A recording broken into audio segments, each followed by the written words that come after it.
Just a reminder, so participants in this webinar, you aren't able to see yourself, you're able to see me and the other panelists who are NIH staff involved in the program. You can ask us questions throughout the webinar, although I won't start addressing them until we get to the question period at the end. You can use the Q&A bar to ask your questions, and then you can also send private chats. Okay. Let's get started. So welcome to the pre-application webinar for PAR-21-040.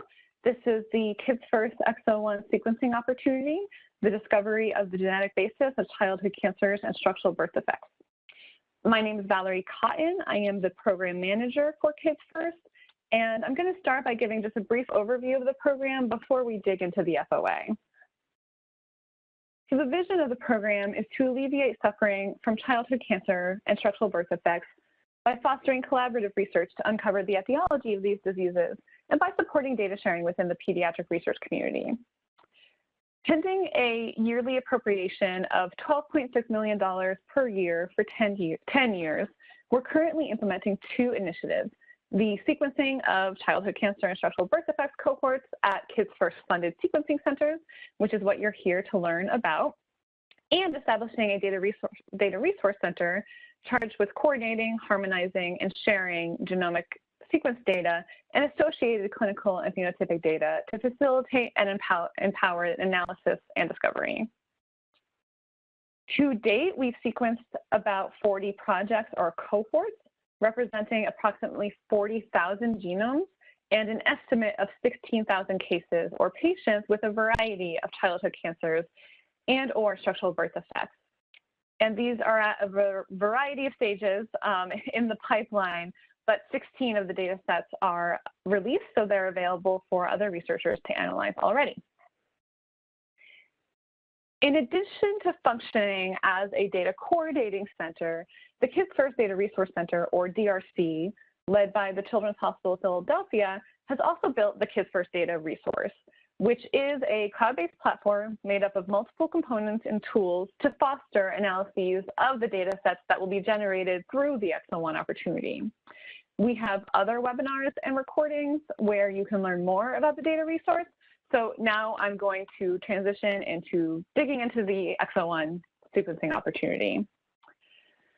So the overall purpose of this FOA is to identify samples for whole genome sequencing of cohort projects that seek to elucidate the genetic contribution to or etiology of childhood cancers and structural birth defects. In addition to whole genome sequencing of germline, also known as normal, also known as constitutional DNA, you can also propose whole genome, exome, and transcriptome sequencing of tumors or affected tissue with justification. And you can read the abstracts of our past Exo-1 projects here.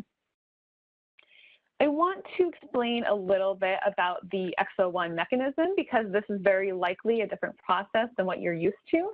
The Exo-1 does not actually come with an award. Rather, recipients are selected for the opportunity to have their cohort sequenced and then to have their data staged and shared through the Kids First Data Resource to empower analyses. This means that selected recipients do not receive a notice of award. You would simply receive an email notification from me or someone else on the Kids First leadership. And if needed, we could write a letter acknowledging and explaining that your project was selected for this opportunity. Exo-1 abstracts are not listed in the NIH reporter, and that is why we post them on the Kids First Common Fund page. The Exo-1 opportunity does not come with funds, but you can apply for other grants like R01s and R03s for analysis support, and we'll go over a little bit of that later. The process for selecting Kids First Exo-1s is also probably a little different than what you're used to. Applications will go through peer review and they will receive an impact score from the peer review. After that, the program officers who are part of the Kids First working group will consider that score among other factors to make a recommendation, and then decisions are finalized by the Kids First Institute Director co-chairs. So in addition to the peer review, selection considerations include the overall value of incorporating the data set into the data resource in the context of other Kids First data sets that exist, to empower research among the broader research community. We strive to commit roughly equal funds between childhood cancers and birth defects projects, and we may prioritize conditions that have not been sequenced by the program before. Data that are consented for broad data sharing and use are prioritized. We will consider the study design and the depth of clinical and phenotypic data, and the samples are expected to be ready to go shortly after notification of selection, so that's an important factor as well. And the sample quality must be sufficient for the whole genome sequencing being proposed or any other technologies, for example, that RNA or exome sequencing. The sequencing centers are the Broad Institute and the Hudson Alpha Institute for Biotechnology in collaboration with St. Jude. They will perform sequencing, of course, and variant calling, and will generate the associated files. Whole genome sequencing for germline or normal DNA will be sequenced at an average of 30x coverage using the NovaSeq platform. We typically assign, just for reference, we typically assign most cancer projects to the Hudson Alpha St. Jude Sequencing Center, and that is where they do the 30x whole genome sequencing, 100x exome sequencing, and 100x RNA sequencing on the tumors. But the Broad is also able to accommodate sequencing of DNA or RNA from tumors or affected tissue. You can propose other approaches than what's described on this slide. However, in general, we prefer to adhere to these approaches for consistency across projects, and any alternative designs would have to be finalized in discussions with NIH staff. You're also welcome to collaborate with the Sequencing Center to run a custom analysis or do a validation of a subset of cases. But if you're selected, we just need to discuss how this might impact the cost that we plan to allocate to the sequencing centers to support your project. One primary role of the Data Resource Center is to harmonize genomic data generated by the sequencing centers and the clinical and phenotypic data provided by the EXO-1s. And this, of course, is in that effort to build a centralized pediatric data set. So sequencing data, as well as the clinical and phenotypic data, will be submitted to the Data Resource Center, who will stage that data for the EXO-1 recipient to analyze, and eventually also for the broader research community to access and analyze. EXO-1 investigators are expected to work collaboratively, both with the Sequencing Center and the DRC, and the DRC can also help teach you to use the tools and pipelines available through the data resource, or even to create or port your own pipelines to the environment to pursue a specific analysis.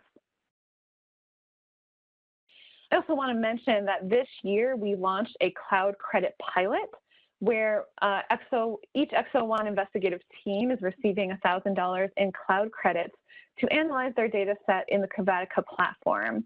And this happens when they receive their sequence data. The credits are intended to get the EXO-1 started on their analyses and to help them become familiar with this platform, especially since we recognize that not everyone is used to working in the cloud, but we think everyone could benefit from the power of the cloud-based data resource. Currently, when EXO-1s have consumed their credits, they can request more from the program to continue their analysis, but this is something we would talk about when we get there. I just wanted to mention it for now.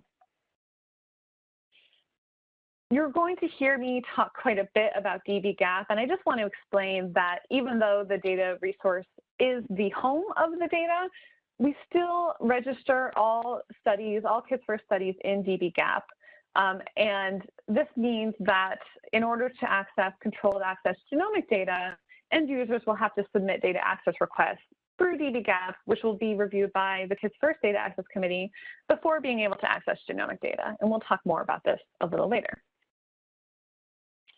Okay, now I'm going to go over some expectations of the FOA as they relate to the goal of the program, and hopefully this will help you prepare your applications.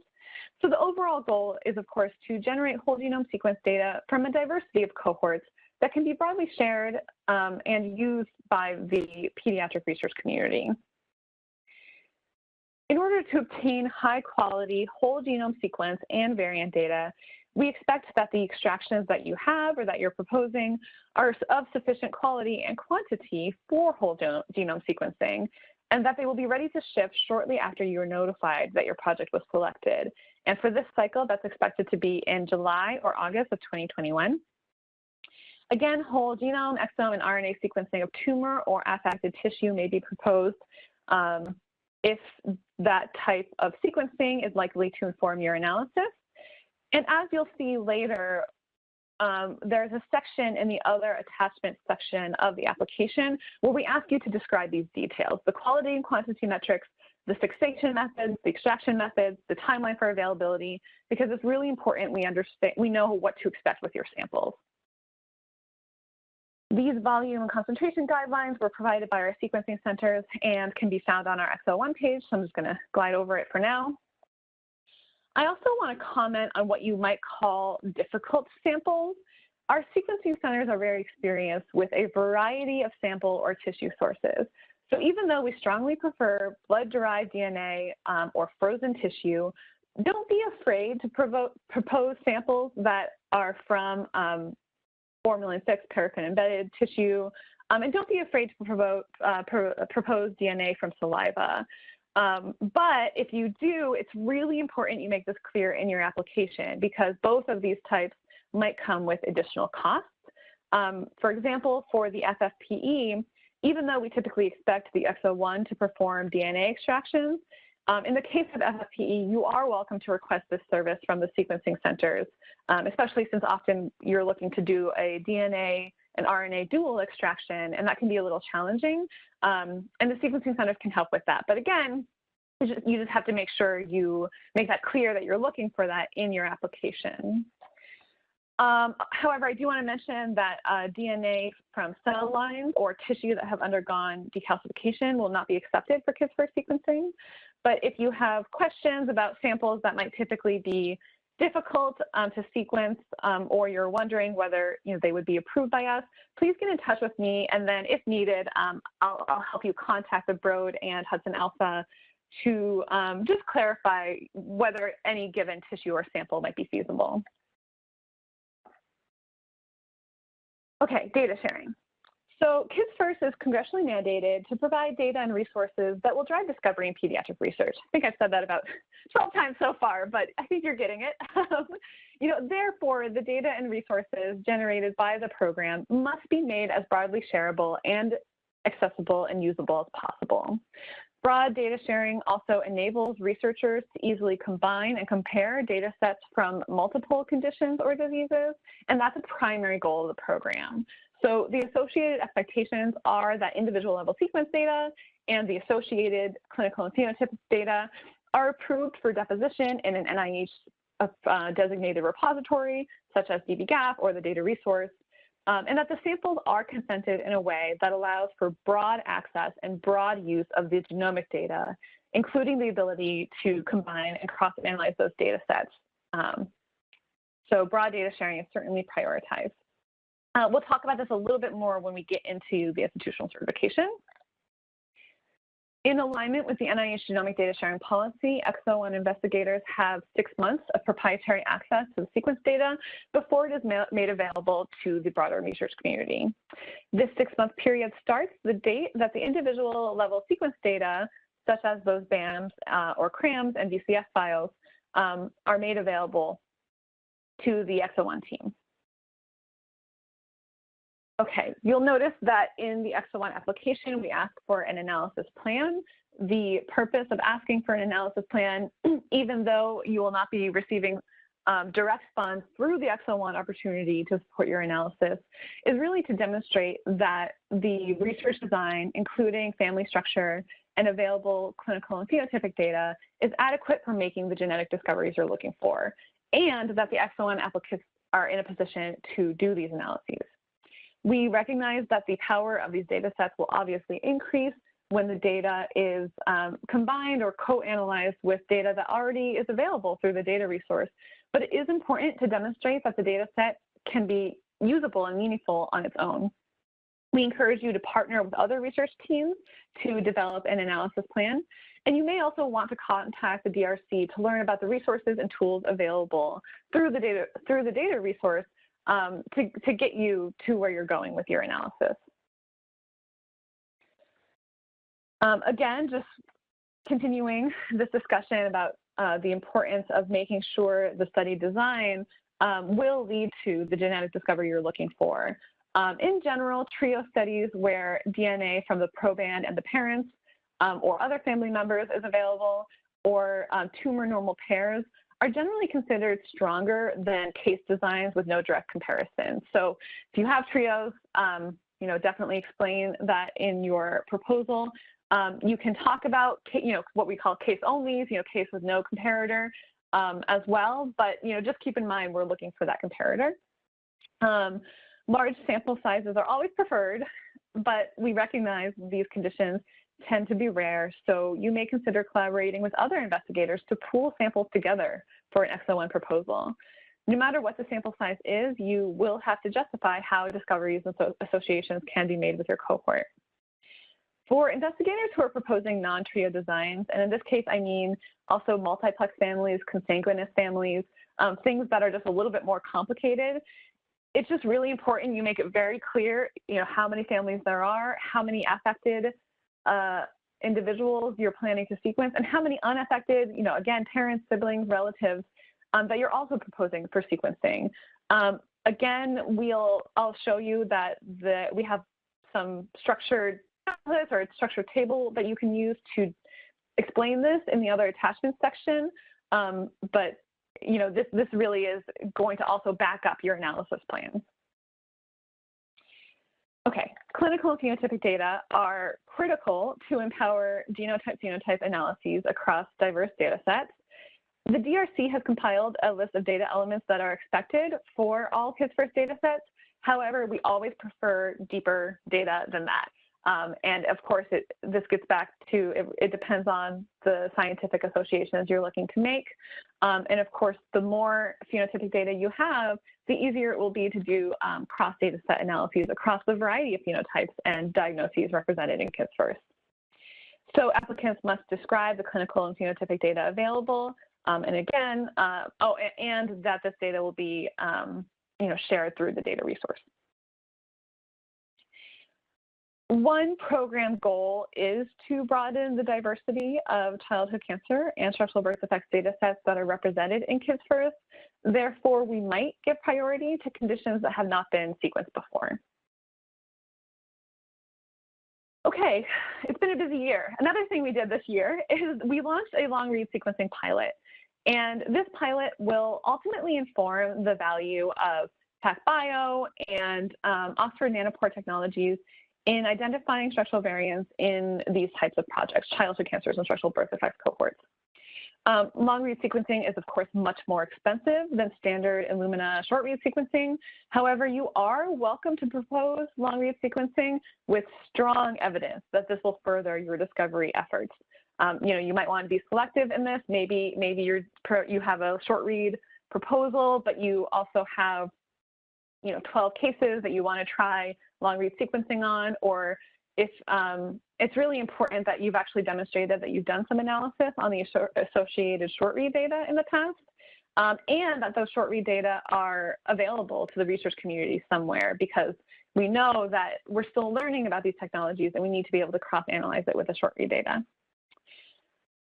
Note that the sample requirements for long-read sequencing are much stricter than short-read sequencing. You have to think about the quality, quantity, and the fragment length. This slide was compiled by our sequencing centers. I'll leave it to you to read, but it just gives you a sense of those stricter sample requirements if you are proposing long-read sequencing. Okay, now I'm going to go over the other attachments section of the FOA. Again, this information is not necessarily part of the scorable criteria, but it is important for program staff to understand the details of your cohort, which does play into the KidsFirst program's final decision. And it may help you support what you're saying in your analysis plan and the overall research strategy without really cutting into that 6-page limit of the research strategy too much. The first attachment we'll talk about is the institutional certification. Okay. Sorry, one second. Okay, so institutional certifications assure that the sequence data that will be generated from the samples meets the expectation of the NIH genomic data sharing policy and determines whether the data can be broadly shared and used in line with the goals of the program. The first step in obtaining an institutional certification is to download the current template. The template was updated in 2018, and we do ask that you use this latest version. If you don't have time to obtain a complete institutional certification from your IRB or equivalent body and the signing official before the application deadline, you can submit a provisional certification, but a full institutional certification will be required before we can approve a cohort for sequencing. I'm going to go over these steps in the next slide, and we've also compiled a cover letter that you can use in corresponding with your IRB or whichever ethics body will be doing this review.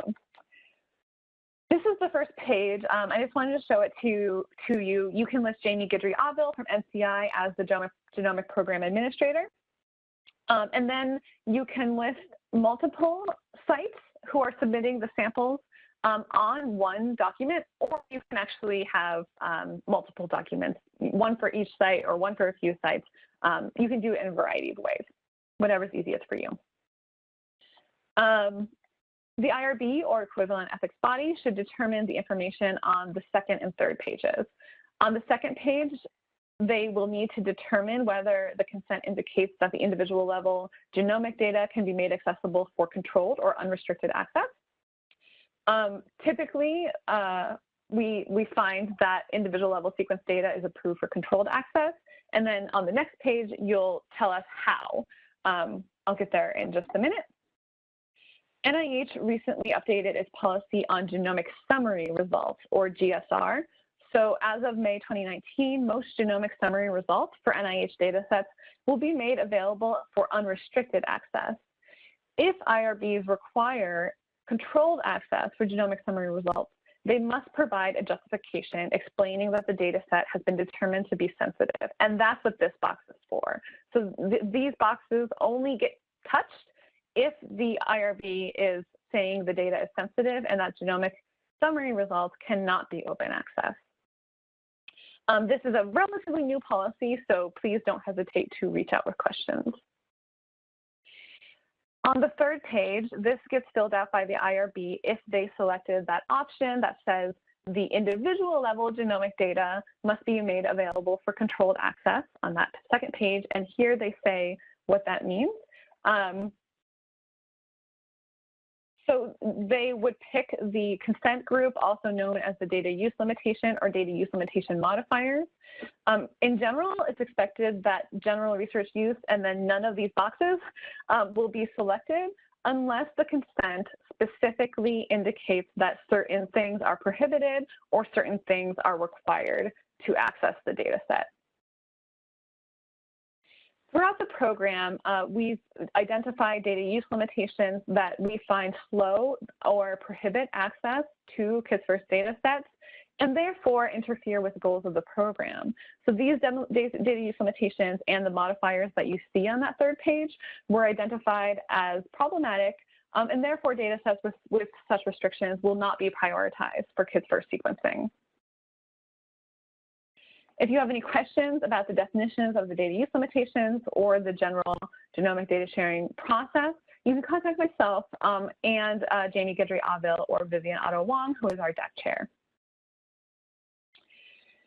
Okay, now I'm going to talk about the rest of that other attachments section. One thing we've done in the FAQ page of our website is we've provided some fillable tables that might help you with these three sections. Again, I already mentioned that if you're not able to fill out that complete institutional certification and determine those data use limitations, you can give us a provisional certification in the meantime. But we'd like you to at least tell us what you think the data use limitations would be based on the consent, just so we have a sense of what to expect, and then we'll follow up with you to get that full institutional certification. I talked a lot about how important it is for us to understand the details of the samples you're actually proposing. And again, without cutting into your research strategy, you can describe this in the other attachment section. You can use this table. We've provided a Word document But you can also modify this table, change it up, do whatever you need to do to just clearly communicate the information about the number of samples you're proposing, the DNA and RNA source, the timeline for availability of the samples, and some of the other details like the extraction method, concentration, quality that you've assessed so far, method of quantification, things like that. Okay. So I talked a bit about how depth of clinical and phenotypic data is really important for us to understand. You know, this is also going to be part of your analysis plan, but you can really just find a way to lay out which clinical and phenotypic data are available, which are you going to use in your analysis, and provide to the data resource. So you can use this if it's the best structure you think to communicate this information, but you can also provide a data dictionary for your study, or again, provide this in whatever way makes sense, as long as it's clear what clinical and phenotypic data will be coming. You also might want to look at the template that the Kids First DRC compiled, which lists some guidelines for the clinical and phenotypic data that we really do expect. But again, this is really a minimal expectation, and we often expect that there will be, you know, data that's deeper than this. So you just have to find a way to describe it all. This table is also available on our FAQ page. Okay, I talked a bit about how, you know, it's sometimes if you're proposing an XO1 application where you have all trios, you know, every proband has the condition you're studying and the parents don't, then that's really clear. That's really easy for me to understand and for me to calculate how many genomes, you know, you're proposing for something like that. But if your families are a little bit more complicated, sometimes we just need a little bit more information to understand exactly how many samples you're proposing and where those samples fit in terms of the family structures that you have. So you can attach pedigree information if that's the best way to do this. You know, again, we kind of just made this table to present one way to organize this information, you know, breaking down how many of the family members are affected and unaffected, but you still want to sequence the unaffected because it's a comparator. Just find a way to make this really clear for us. Okay, the overall timeline for this year's XO1 opportunity. So this FOA was published in October. Today is the webinar. Congratulations, you made it here. Letters of intent are due on January 19th. Letters of intent are not required, but they are strongly encouraged. And you're definitely welcome to send these before January 19th if you would like.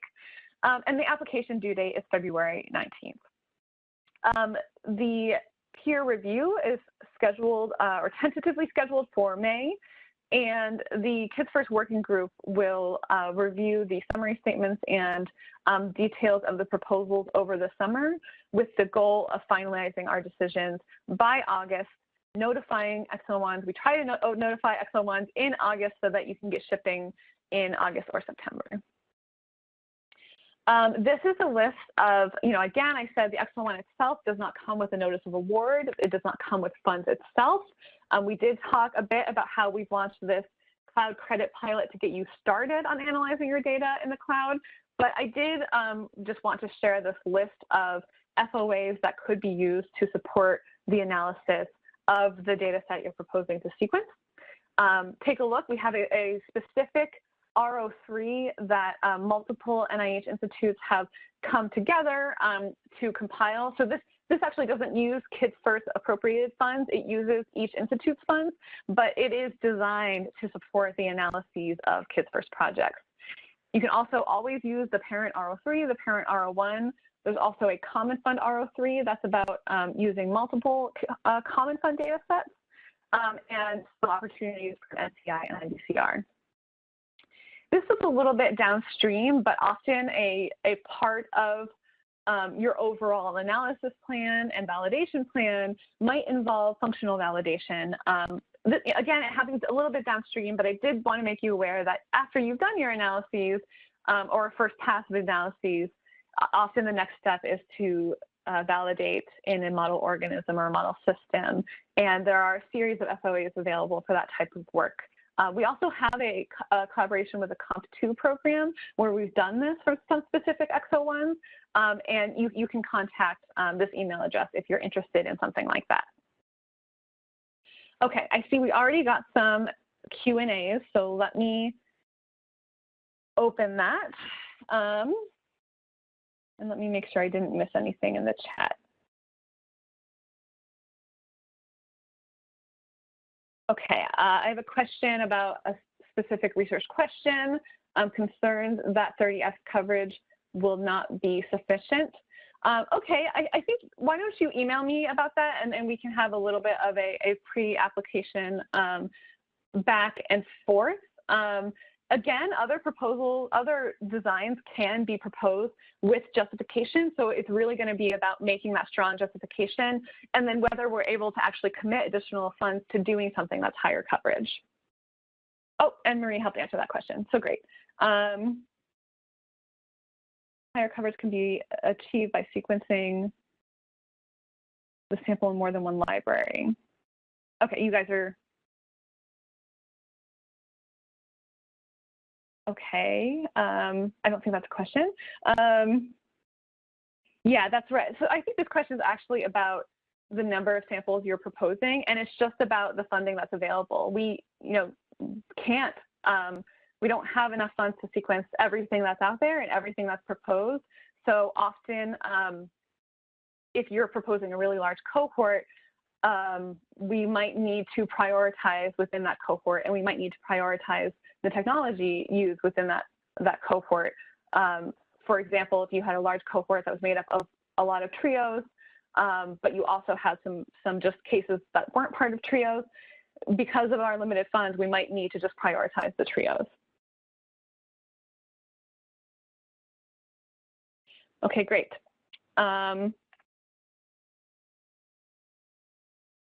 Yes, and just remember that in addition to the programmatic level review that we'll consider on those scientific considerations, these do go through peer review first. So we do look to that peer review process for their input.